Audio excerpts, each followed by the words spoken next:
आइए चलते हैं बुलेटिन की ओर। जिला पंचायत सीओ ने की भ्रष्टाचारियों पर कड़ी कार्यवाही। सौहार्द और भाईचारे के साथ मनाए त्योहार। जिलाधिकारी रीवा। सपाक्स पार्टी की रीवा इकाई ने सौंपा जिलाधिकारी को ज्ञापन। सर्व सुविधा युक्त बनाया जाएगा पुराना कलेक्ट्रेट भवन। आइए चलते हैं खबरों की ओर विस्तार से।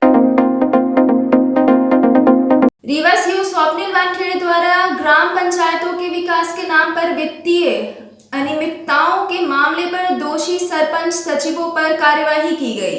इस बारे में नोटिस भेजकर भी उन्हें आगाह किया गया, मगर अभी तक कोई ठोस जवाब नहीं मिलने पर सीओ जिला पंचायत द्वारा ऐसे मामले को लेकर जिसमें बार बार राशि जमा करने के लिए निर्देशित किया गया था, मगर सरपंच सचिवों द्वारा शासन की राशि जमा नहीं कराई गई। ऐसी स्थिति में आपराधिक प्रकरण दर्ज कर कार्यवाही के निर्देश जारी किए। अभी लगातार चल रही कार्रवाई के परिपालन में जिनके ऊपर राशि की वसूली की गई लेकिन उन्होंने राशि जमा नहीं की है, इन सभी के ऊपर एफआईआर करना शुरू किया है। जिनके ऊपर राशि वसूली हुई थी और जमा नहीं की, उनमें ग्राम पंचायत ढाबा तिवरियान, सघन कला और ठुर्रिया यहाँ के सरपंच और सचिव पे एफआईआर कराई गई है। इन लोगों को कलेक्टर सर के द्वारा धारा 40-92 के तहत सुनवाई कराई गई, लेकिन सुनवाई के बाद जो भी उन पे वसूली आई है, इन्होंने बार बार नोटिस देने के बाद भी जमा नहीं की गई। उसके बाद ये कार्रवाई कराई गई है। सौहार्द और भाईचारे के साथ मनाए त्योहार। जिलाधिकारी रीवा। आगामी त्योहारों को लेकर शांति समिति की बैठक की अध्यक्षता करते हुए रीवा कलेक्टर डॉक्टर इलैया राजटी द्वारा आगामी त्योहारों को लेकर जनमानस से अपील की है कि त्योहारों में आपसी सौहार्द तथा अनुशासन का पालन करें। वहीं कोरोना नियमों का भी कड़ाई से पालन किया जाए। त्योहारों में 50 से ज्यादा लोग शामिल ना हो। जुलूस पर प्रतिबंध रहेगा। वहीं अधिकारियों को दिशा निर्देश जारी करते हुए कानून व्यवस्था को दुरुस्त बनाए रखने की भी बात कही है।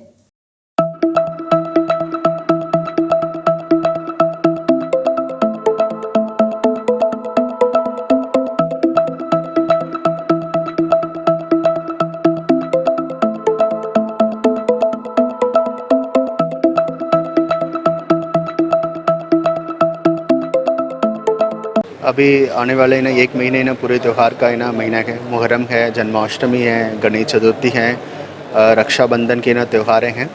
इसके लेकर आज ना जिला शांति समिति की बैठक है ना ली गई है। सभी लोगों से ना एडमिनिस्ट्रेशन से ना कितने भी बेसिक चीज़ें होना है उसको लेकर हम लोग ने आश्वासन दिए हैं। उसके साथ साथ सभी पूरा आम जनता से हम लोग ये अपील की है कि कोविड के प्रोटोकॉल को ध्यान में रखते हुए हर चीज़ करना है। जुलूस है ना बिल्कुल भी अलाउड नहीं है और 144 का ऑर्डर है ना ऑलरेडी इशूड है। मतलब एक धार्मिक स्थल में कितने लोग है ना हो सकते हैं और उसको है ना कोई भी प्रोग्राम के रूप में ना मतलब है ना किसी चीज़ में पब्लिक प्लेस में ना नहीं मनाने के लेकर भी ना निर्देश दिए हैं। सभी शांति समिति के सदस्य ने मतलब इसमें ना सहमति जताए हैं।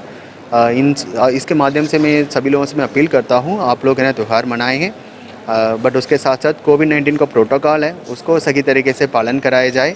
उसका मास्क पहने, सैनिटाइजर्स है ना उसमें ना हाथ है ना सोप के माध्यम से हाथ धोए, सैनिटाइज़र यूज़ करें और सामाजिक दूरी बनाए रखना है वो भी रखें और लार्ज लेवल पे कहीं भी है ना इकट्ठे ना हो। और हम लोग है ना कोविड के समय में अभी भी हैं। दूसरी लहर जब आई थी मतलब उस टाइम में ना किसी ने एक्सपेक्ट नहीं किया है। सो तीसरी लहर की है ना लगातार है ना संभावना जताया जा रहा है। सो इसलिए सतर्क रखना बहुत है ना ज़रूरी है।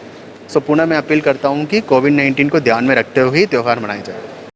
सपाक्स पार्टी की रीवा इकाई ने सौंपा जिलाधिकारी को ज्ञापन। रीवा जिले के सपाक्स पार्टी द्वारा रीवा कलेक्टर को ज्ञापन सौंपा। ज्ञापन में मुख्य रूप से जातिगत भेदभाव वाले अनुसूचित जनजाति अत्याचार निवारण अधिनियम 1989 एट्रोसिटी एक्ट के विभिन्न धाराओं का विरोध, साथ ही सरकार से अपील करती है कि इस एक्ट को समाप्त किया जाए। साथ ही भारतीय दंड संहिता एवं सभी नागरिकों के लिए समान कानून की व्यवस्था होनी चाहिए। आज ज्ञापन सौंपने आए हैं। ये हमारा एट्रोसिटी एक्ट के ऊपर है ज्ञापन है। 2018 में 17 अगस्त को राष्ट्रपति ने इस पर शासन किए थे, हस्ताक्षर किए थे। सबसे बड़ी बात है कि 2018 में जब सुप्रीम कोर्ट ने एक आदेश दिया था कि एट्रोसिटी एक्ट में 2 गवाह चाहिए सवर्ण लोग, उसके बाद जांच होगी और जांच के बाद गिरफ्तारी होगी। उसके बाद क्या हुआ, अध्यादेश लाया गया और हमारे प्रधानमंत्री महोदय ने उस अध्यादेश में ये कर दिया है कि जांच की कोई ज़रूरत नहीं है, अब सीधे अंदर होइए। जब 302 में बेल हो सकती है तो एट्रोसिटी एक्ट में बेल क्यों नहीं हो सकती है? ये एक ऐसा कानून, अंधा कानून, काला कानून बना है, उसके उपलक्ष्य में हम लोगों ने ज्ञापन दिया था। ऐसे कानून की देश में ज़रूरत नहीं है। कानून की एक समानता होना चाहिए, सभी के लिए एक कानून हो चाहिए। जब हमारा देश एक है, हमारा झंडा एक है, हमारी नागरिकता एक है, तो हमारे देश में कानून भी एक होना चाहिए, सभी को समान अवसर मिलना चाहिए। इसके उसमें हमने एक ज्ञापन दिया है और पूरे एमपी में, पूरे भारतवर्ष में आज दिन भर हमारे उसको लेके ही हमने ज्ञापन सौंपे हैं और विरोध प्रदर्शन किया। ये देश ऐसा देश है कि जिसमें कहीं भी हमने ऐसा देश नहीं देखा जहाँ आरक्षण की बात करते हो, जहाँ कानून अलग अलग बांट दिए हों। ऐसा देश पहले एक देश की विडम्बना है कि सबके लिए कानून अलग अलग बनाए गए हुए हैं। मेरा नाम सुरेश शुक्ला है, सपाक्स पार्टी प्रदेश। सर्व सुविधा युक्त बनाया जाएगा पुराना कलेक्ट्रेट भवन। रीवा के पुराने कलेक्ट्रेट भवन का नवीनीकरण किया जाए। रीवा कलेक्टर डॉक्टर इलैया राजटी द्वारा विभिन्न विभागों का निरीक्षण किया। वहीं परिसर में खड़े बेतरतीब वाहनों को लेकर भी पार्किंग व्यवस्था को भी सुव्यवस्थित करने का निर्देश जारी किए। साथ ही पुराने कलेक्ट्रेट भवन के जर्जर विभागों को गिराकर पार्किंग सुविधा का भी विस्तार किया जाएगा। निरीक्षण के दौरान एडीएम इला तिवारी, नायब तहसीलदार यतीश शुक्ला, यातायात डीएसपी मनोज वर्मा सहित पीडब्ल्यूडी के अधिकारी मौजूद रहे। नहीं, वो एक रिकॉर्ड रूम है। हम लोग एक नया रिकॉर्ड रूम बनाने के ऊपर हम लोग प्लान कर रहे हैं। उसमें बहुत सारे पुराने रिकॉर्ड्स हैं, उसका प्रॉपरली अभी नहीं रखा हुआ है। सो डायरेक्ट हम लोग एक न्यू बिल्डिंग, उसमें ना प्रॉपर है ना रैक्स वगैरह के रिडेंसिफिकेशन प्रोजेक्ट में ऑलरेडी ये जोड़ा हुआ है। अभी उसको डीपीआर बनाना है। एक प्रथम है ना प्रिलिमिनरी स्वीकृति ऑलरेडी हमको मिल चुके हैं। सो इसमें 2 करोड़ रुपीस में एक प्रॉपर नया रिकॉर्ड रूम बनाना है। सो उसको लेकर हम लोग ने आज है ना पूरा निरीक्षण किया है। उसके साथ साथ हमारी ये ना पुराने तहसील भवन है, उसका भी है ना पूरा रिनोवेशन होना है और नया टॉयलेट्स है ना पब्लिक के लिए ना कलेक्टेड कैंपस में बनना है और पार्किंग के लिए शेड है, उसको भी बनाना है। और ये पुराना तहसील भवन की इंटीरियर और एक्सटीरियर का है ना पूरा रिनोवेशन होना है। ये चारों प्रोजेक्ट्स है ना हम लोग ऑलरेडी है ना हम लोग स्वीकृति है ना शासन की ओर से मिल चुकी है। अभी डीपीआर की है ना स्टेज पे है रिडेंसिफिकेशन के अंतर्गत। सो उसके लेकर है ना निरीक्षण किए हैं और उसमें हम लोग लगातार एक्सप्लोर कर रहे हैं कि ये इसमें कैसे किया जाए, व्यवस्थित तरीके से इस पर कैसे प्लान किया जाए। खबरों के लिए बने रहिए न्यूज़ कारिका दर्पण के साथ। नमस्कार।